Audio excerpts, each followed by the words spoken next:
और आतंकी al Zawahiri मारा गया है। अलकायदा का चीफ अल जवाहिरी मारा गया है। काबुल के पास शिपुर इलाके में मारा गया है। अमेरिका की ड्रोन स्ट्राइक में ढेर हुआ है। बाइडेन ने जवाहिरी के मारे जाने की पुष्टि की है। 11 सितंबर 2001 अमेरिका के लिए वो दिन जो भुलाया नहीं भूला जा सकता है, और ऐसे में अब बड़ी कामयाबी मिली है। 9/11 के हमले में अंजाम देने वाले के तौर पर मदद करने वाले अल जवाहिरी को अमेरिका ने काबुल में ढेर कर दिया है, काबुल में मार गिराया है। आतंकी अल जवाहिरी को मारा गया है और खुद अमेरिकी राष्ट्रपति जो बाइडेन ने सामने आकर के ये जानकारी साझा की है। साफ तौर पर यह भी कहते हुए नजर आए कि आतंकियों पर और आतंकवादियों पर ये हमले हमेशा जारी रहेंगे।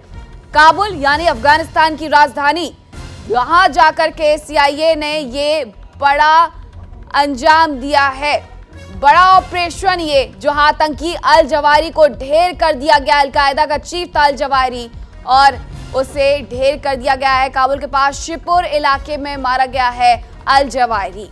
अमेरिका की ड्रोन स्ट्राइक में ढेर हुआ है अल जवाहिरी।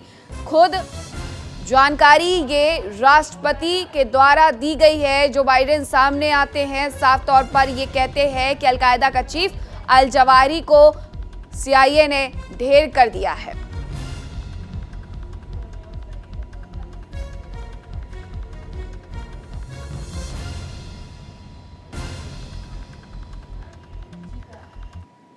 और हमारे साथ मेजर जनरल रिटायर्ड अनुज माथुर डिफेंस एक्सपर्ट के तौर पर, साथ ही VN झा डिफेंस एक्सपर्ट जुड़ गए हैं। आप दोनों का बहुत बहुत स्वागत है। सबसे पहले अनुज माथुर जी, आप किस तरीके से देखते हैं इस कदम को? बड़ी सफलता हाथ लगी है क्योंकि अमेरिका के हाथ अब। बिल्कुल, आप देखिए, ये जो आतंकवादी इसको अलकायदा के चीफ को ढेर किया गया है, ये अमेरिका के लिए ही नहीं, मेरे हिसाब से ये पूरी दुनिया के लिए एक बहुत बड़ी कामयाबी है। क्योंकि वो जो अलकायदा का चीफ था वो पूरे he was a global terrorist. मैं आपको एक और बात बताना चाहता हूँ कि इस प्रकार के जो प्रिसिशन अटैक्स होते हैं वो बहुत ज्यादा इंटेलिजेंस, एक्यूरेट इंटेलिजेंस की अवेलेबिलिटी पर निर्भर करते हैं। अब आप देखेंगे कि 1 साल से अमेरिका वहां से उस अफगानिस्तान को छोड़ करके चला गया है, और बावजूद उसके उनके पास इतनी एक्यूरेट इंटेलिजेंस अवेलेबल थी कि उन्होंने एक ड्रोन से एक फायर एंड फॉरगेट टाइप की हेलफायर मिसाइल से फायर करके, और उसको अकेले इंडिविजुअल को, कोई कोलेटरल डैमेज नहीं है, कोई हताहत नहीं है, कोई और घायल नहीं, उस अकेले अलकायदा के चीफ को उन्होंने मार गिराया। ये एक बहुत बड़ी सफलता है और निर्भर रही है ये सफलता पूरी तरह से एक्यूरेट और टाइमली इंटेलिजेंस की अवेलेबिलिटी में। दूसरी बात जो मैं आपको बताना चाहता हूं वो ये है कि ये जो इंटेलिजेंस इस प्रकार की है, और ये ऑपरेशन ओवरनाइट या 1 दिन में या 2 दिन में नहीं हुआ है। इसके ऊपर काफी समय से काम चल रहा था और काफी समय से इसके ऊपर प्लानिंग हो रही थी, और जिस प्रकार से इन्होंने इस ऑपरेशन को अच्छे से सीक्रेट रख के, और जब एग्जैक्टली उनको उसके बारे में पता पड़ गया, उसको उन्होंने पिन पॉइंट टारगेट करके टारगेटेड उसकी किलिंग करी है। तीसरी बात जो मैं बताना चाहता हूं वो ये है कि इसमें आप पाकिस्तान की जो भूमिका है उसको रूल आउट नहीं कर सकते, क्योंकि मैं वजह बताता हूं उसकी। कि पाकिस्तान जो है आज की तारीख में एक बहुत बड़े आर्थिक संकट से गुजर रहा है, और यदि उसको उस आर्थिक संकट से उबरना है तो IMF से उसको लोन मिलना मेरे हिसाब से बहुत आवश्यक है, और यदि वो नहीं हुआ तो वो और आर्थिक संकट में और उसमें बहुत डूबता चला जाएगा। तो वो करने के लिए उनको FATF की ग्रे लिस्ट से बाहर आना है। उस ग्रे लिस्ट से बाहर आने के लिए उनको ये सिद्ध करना पड़ेगा कि वो आतंकवाद समर्थन नहीं करते हैं और आतंकवादियों के खिलाफ है। ये हो पाएगा या नहीं हो पाएगा ये नहीं मैं कह रहा हूं, लेकिन जिस प्रकार से जनरल बाजवा ने 3 दिन पहले अमेरिका के टॉप जनरल्स के साथ टेलीफोन पे बातचीत करी थी, उसका कुछ ना कुछ मकसद था। और ये मुझे लगता है कि अगर अल जवाहिरी अफगानिस्तान में छुपा हुआ है तो वो अल जवाहिरी अफगानिस्तान में ना तो तालिबान के नजरों से बचा हुआ छुप के रह सकता है, और ना ही पाकिस्तान, क्योंकि जो अफगानिस्तान में जो हक्कानी ग्रुप का जो हाथ है गवर्नेंस में वो बहुत बड़ा है, और हक्कानी का और ISI का जो कनेक्शन है वो सारी दुनिया को जग जाहिर है।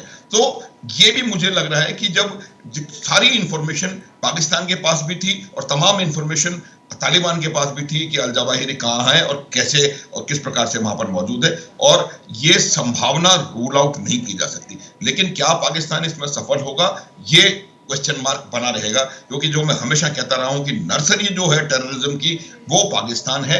भले ही आपके पेड़ अफगानिस्तान में लग रहे हैं, सेफ हेवन आपको अफगानिस्तान में मिल रहा है और वहां पर आप जाकर के छुप रहे हैं, लेकिन पाकिस्तान जो है वो एपिसेंटर है, प्रोडक्शन यूनिट जो है टेररिज्म की वो पाकिस्तान है। बिल्कुल, ऐसा मुमकिन ही नहीं है कि जानकारी ही ना हो, चाहे फिर वो अफगानिस्तान में तालिबान सरकार की बात हो या फिर पाकिस्तान सरकार की बात हो। वीएन झा जी, क्योंकि अमेरिका के लिए तो ये बड़ी सफलता है, बड़ी सफलता हाथ लगी है, लेकिन अगर हम भारत की बात करते हैं, देश की बात करते हैं, तो ये कदम आखिरकार भारत के लिए कितना ज्यादा अच्छा है? यहाँ पे अलकायदा चीफ का मारा जाना किस तरीके से देखते हैं सर आप इसे? अलकायदा का बहुत ही इंपॉर्टेंट पर्सन था जो अलकायदा को कोऑर्डिनेट कर रहा था, उसकी एक्टिविटीज को देख रहा था, और वो आज से नहीं, वो दशकों से ये काम कर रहा है। तो आज के दिन में जितने भी नेशंस इस्लामिक टेररिज्म से आहत हैं, इन सबों के लिए अच्छी खबर है, क्योंकि थोड़ी देर पहले मैं आपको बता रहा था कि जो इस्लामिक टेरर विंग है, मैंने आपको बताया था इसके लगभग 177 टेररिस्ट ऑर्गेनाइजेशंस हैं आज के दिन में दुनिया में, और ये सारे जो हैं इसमें से बहुत ज्यादा एशिया में और ये मिडिल ईस्ट में है। तो जहाँ पे हम बात करते हैं पाकिस्तान, अभी जनरल साहब बता रहे थे आपको, पाकिस्तान में आज के दिन में लगभग 34 टेररिस्ट ऑर्गेनाइजेशंस हैं अलग अलग नाम से। इसमें से कुछ तो हमारे ही अंदर, जो हमारे भारत में ही टेररिज्म कर रहे हैं, और कुछ जो हैं वो तालिबान में हैं। आसपास के जो इनकी खिलाफत है वो सुन्नी वर्सेस शिया, इसके कुछ ग्रुप्स जो हैं वो वहाँ पे यमन में एक्टिव हैं, इनके कुछ ग्रुप्स वहाँ पे सऊदी अरेबिया में भी एक्टिव हैं, ईरान के खिलाफ एक्टिव हैं। तो ये प्रॉब्लम्स जो हैं, जनरल साहब बता रहे थे कि जो नोट है, नोटस ऑपरेंडी जो टेररिस्ट की है, उसका एक फर्टाइल ग्राउंड पाकिस्तान में है। आज से नहीं, ये लेट 1980s से शुरू हुआ है, और वही चीज आज पाकिस्तान को भी खा रही है। अब जबकि ये जवारी मारा गया है, इसके चलते अब पाकिस्तान को कोई FATF में फायदा होगा या होगा नहीं कह सकते, क्योंकि FATF जो है वो किताब से जाती है, वो पेपर से जाती है कि पेपर में फंड्स कहाँ से आए हैं पाकिस्तान के पास में, और वो फंड्स वो कहाँ जा रहे हैं। लेकिन पाकिस्तान कहीं ना कहीं अभी इस स्थिति से बचने के मूड में पूरी तरीके से नजर आ रहा है। यही वजह रही कि जनरल बाजवा खुद फोन पर बात करते हैं, गुहार लगाते हैं कि आर्थिक तौर पर मदद की जाए। तो पाकिस्तान अभी इस समय फंसना चाहेगा नहीं वीएन जी? जी हाँ, वो फंसना नहीं चाहेगा, लेकिन क्या ये उसके ऑप्शंस में है? खुद पाकिस्तान में जो टेररिस्ट ऑर्गेनाइजेशंस जो हैं, उन्होंने उनके नाको दम कर रखा है। उन्होंने पिछले सरकार जो थी इमरान की, उसको कंपेल कर दिया था कि वो कुछ एक ऑर्गेनाइजेशंस थे जो टेररिस्ट पाकिस्तानी जेल में थे, जो टेररिस्ट अफगानिस्तान के पाकिस्तानी जेल में थे, उनको रिहा किया, बिना शर्त उनको रिहा किया, और वो सड़क पे आके फिर उन्होंने तूफान मचाया था। तो जब टेररिस्ट को आप पालते हैं, कहते हैं कि when you have the snakes in your backyard, you should be ready to get it bitten। जब आपने पाल रखे हैं वो सारे सांप को अपने पे, तो आप उनके डर तो लगेंगे ही कहीं न कहीं। और बिल्कुल हो रहा है वीएन जी। और वही चीज मैं 30 सेकंड और लूंगा जी। जो हम बात कर रहे थे कि ये बंदा जो था ये इस्लामिक जो एक ऑर्गेनाइजेशन से उससे है। आज के दिन में चाहे वो अलकायदा हो, इस्लामिक स्टेट हो, बोको हराम हो, अल शबाब हो, और इस तरह के आप नाम लेते जाइए, ये सब कहीं न कहीं मिले हुए हैं। यहाँ तक कि हम कहते हैं कि अफगानिस्तान में एक जो अलकायदा का विंग है, एक जो आईसिस का विंग है, वो दूसरे विंग के अपोजिट है। लेकिन वो तब तक अपोजिट है जब तक इनका अपना आपस में लड़ाई चल रहा होता है। लेकिन जब भी एक अनदर ये एक इंडिपेंडेंट ऑर्गेनाइजेशन आते हैं, एक इंडिपेंडेंट बॉडी आते हैं, वहाँ पे सारे मिल जाते हैं।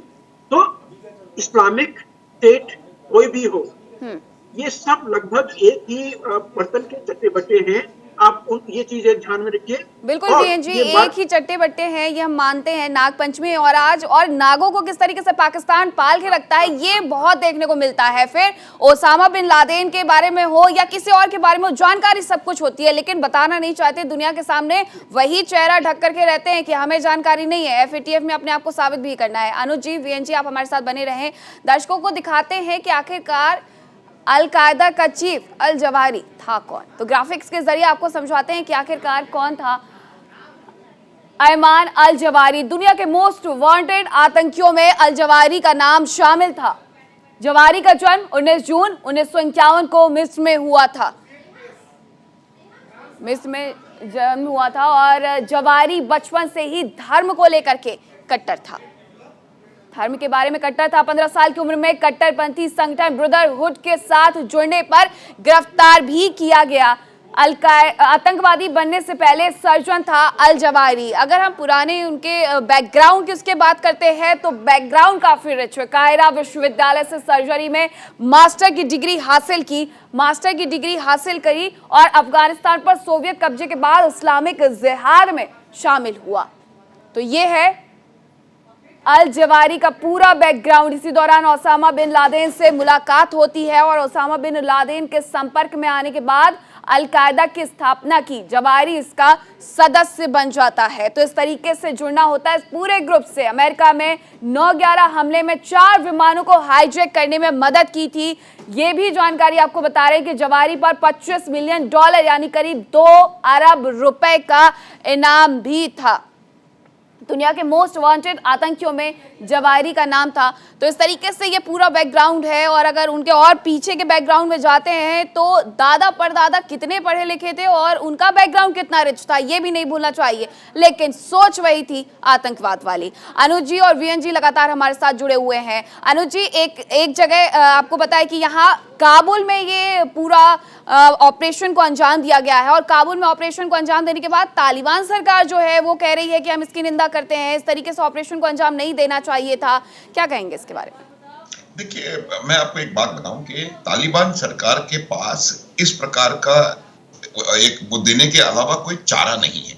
आपको क्या लगता है कि तालिबान सरकार ये कह सकती है कि हमने इनको साथ दिया और फिर वहां सरवाइव कर सकती है? वो संभव नहीं है। तो ये जो तालिबान सरकार का जो स्टेटमेंट आ रहा है वो एक रियल पॉलिटिक स्टेटमेंट है और वो उनकी एक मजबूरी है और उसमें मजबूरी में उनको ये कहना पड़ रहा है। अब आप इस बात पे गौर करें कि ये चीज 3 दिन पहले हो चुकी है। 31 तारीख की शाम, 31 तारीख को ये अटैक अंजाम हुआ। 31 तारीख से क्या आपको लगता है कि अफगानिस्तान के तालिबान की सरकार को मालूम नहीं था?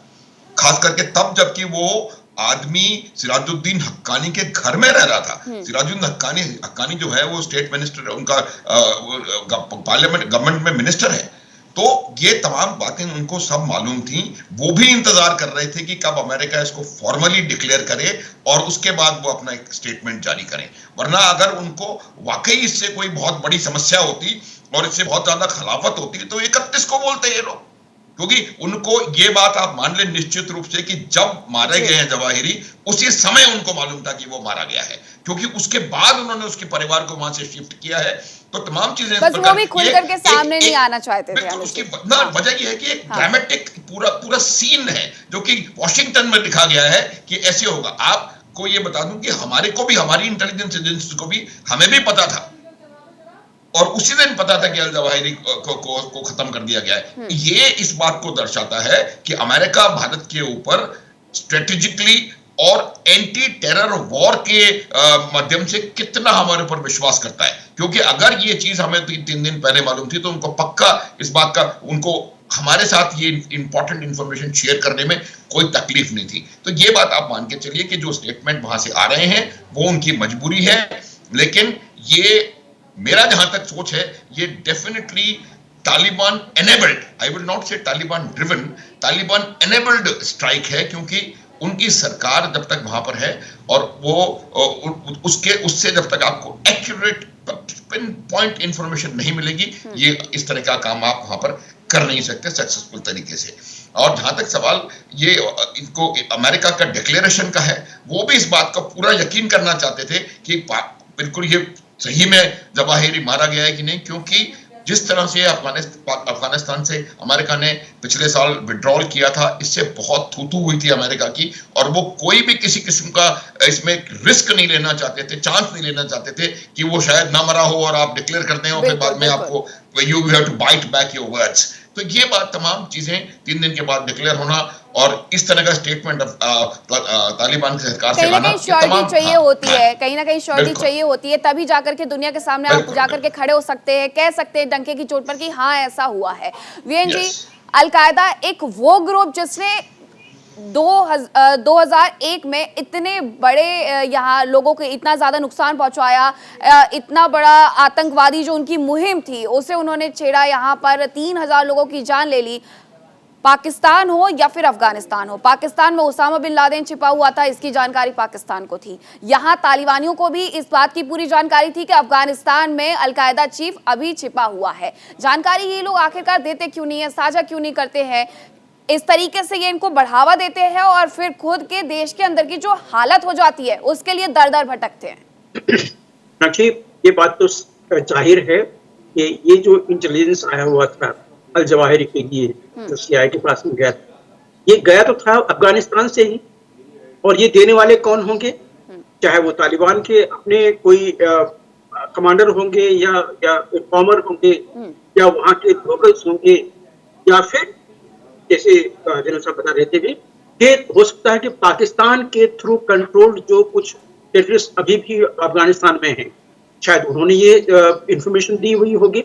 उनके पास में इंफॉर्मेशन है, कौन कहाँ पे है ये जानते हैं, कौन सी इंफॉर्मेशन पास करनी है यही उनको चीज बताई जाती है ऊपर से, चाहे उसके आका पाकिस्तान में बैठे हो, चाहे वो खुद तालिबान के अंदर में हो, तो कौन सी इंफॉर्मेशन जाननी है ये वो डिसाइड करते हैं।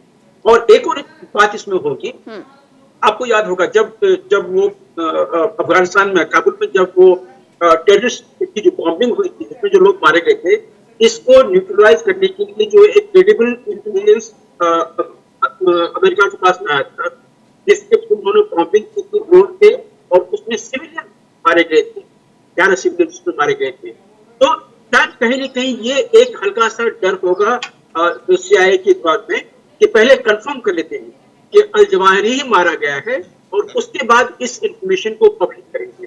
तो शायद उसका जो इनिशियल स्टेज जो है, शायद एक दिन कल का जो टाइम था, ये उसी चीज को कंफर्मेशन करने में गया होगा, कोलैटरल डैमेज कितना हुआ वो गया होगा, और जितने भी वहां पे लोकल से इनडायरेक्टली सपोर्टर्स हैं अमेरिका के, क्योंकि आप ये याद रखिए आज के दिन में जो तालिबानी जो कूद रहे हैं अफगानिस्तान में, वो अमेरिका के बल पे कूद रहे हैं।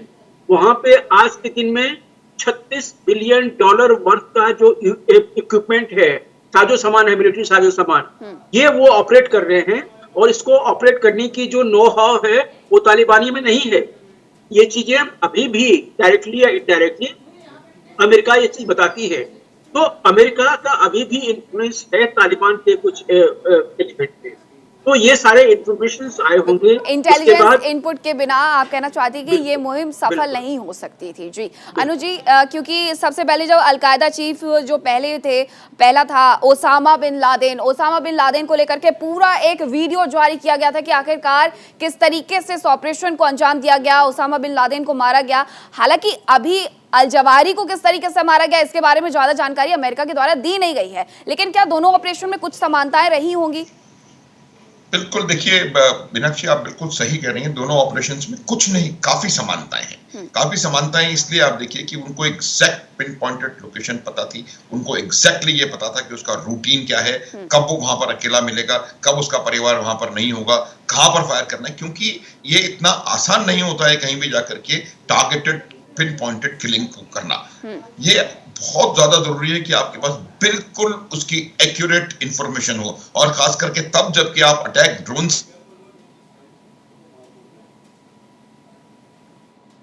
उसको आपने उसको टारगेट फिक्स करके दे दिया, जब उसने लॉक कर लिया उस टारगेट को, उसके बाद उसके करना। तो ये बहुत ज्यादा जरूरी है कि आपके पास पिन पॉइंटेड एक्यूरेट इंफॉर्मेशन हो और वो लगातार आपके पास आती रहे। ये नहीं है क्योंकि वो एक मूविंग जिंदा इंसान था, कभी भी कहीं भी जरूरी नहीं है कि 6:18 पर वो वही बालकनी में आके खड़ा हो जाएगा और वो आपको मालूम है। तो ये तमाम चीजें आपको देखना पड़ेगा कि अमेरिकन वहां से चले गए हैं, they don't have boots on ground, लेकिन उनके इंटेलिजेंस नेटवर्क अभी भी वहां पर हैं, क्योंकि अमेरिका इस बात को जानता है कि अफगानिस्तान एक तालिबान के आने के बाद एक टेररिज्म का सेफ हेवन बन सकता है, और अगर वो सेफ हेवन बन सकता है तो उसको काउंटर करने के लिए और अपनी जो कंटिन्यूड वॉर है अगेंस्ट टेरर उसको चलाते रहने के लिए उनको एक वेरी एक्यूरेट और बहुत वेल एस्टेब्लिश्ड इंटेलिजेंस नेटवर्क की अफगानिस्तान में आवश्यकता है। अफगानिस्तान को मैं दो बातें बताऊंगा आपको, एक तो अमेरिका की रिक्वायरमेंट है, दूसरी तालिबान की खिलाफत करने वाले लोगों की अफगानिस्तान में कमी नहीं है। तो आपको अपना जो इंटेलिजेंस नेटवर्क है उसको वहां डेवलप करने में बहुत ज्यादा मतलब आप कर सकते हैं, और वही उन्होंने करके रखा हुआ है। अमेरिका छोड़ के गया है लेकिन वो वहां से they move the troops out but not the intention out. Intention उनकी अभी भी साफ है कि अगर अफगानिस्तान पनाह देगा टेररिस्ट को तो उसको टारगेट किया जाएगा, टेररिस्ट को समाप्त किया जाएगा, और कुछ को जो भी हो सकता है उसके किया जाएगा। ये बात आप बिल्कुल अच्छे से समझ लें। तो ये एक और मैं आपको बात बताना मैं आपको थोड़ा सा फर्क बताना चाहता हूं कि बिन लादेन और अल जवाहिरी के किलिंग्स में इंपैक्ट के माध्यम के तरीके से क्या फर्क पड़ने वाला है। जब बिन लादेन को मारा गया तो उसके पास एक लीडर इमीडिएटली अवेलेबल था जो कि आइडियोलॉजिकल ब्रेन है अलकायदा का। आइडियोलॉजिकल ब्रेन अलकायदा का बिन लादेन नहीं था, आइडियोलॉजिकल ब्रेन अलकायदा का अल जवाहिरी था। तो उनके पास इमीडिएटली एक सक्सेसर अवेलेबल था। अभी मेरे को ऐसा नजर आ रहा है कि अल जवाहिरी का कोई इमीडिएट ऑब्वियस रिप्लेसमेंट जो है वो अलकायदा के पास मौजूद नहीं है। तो ये ज्यादा बड़ा धक्का है अलकायदा के लिए, और इसको अगर परसू करेगा अमेरिका या जो भी दोस्त है तो बहुत ज्यादा असर पड़ेगा।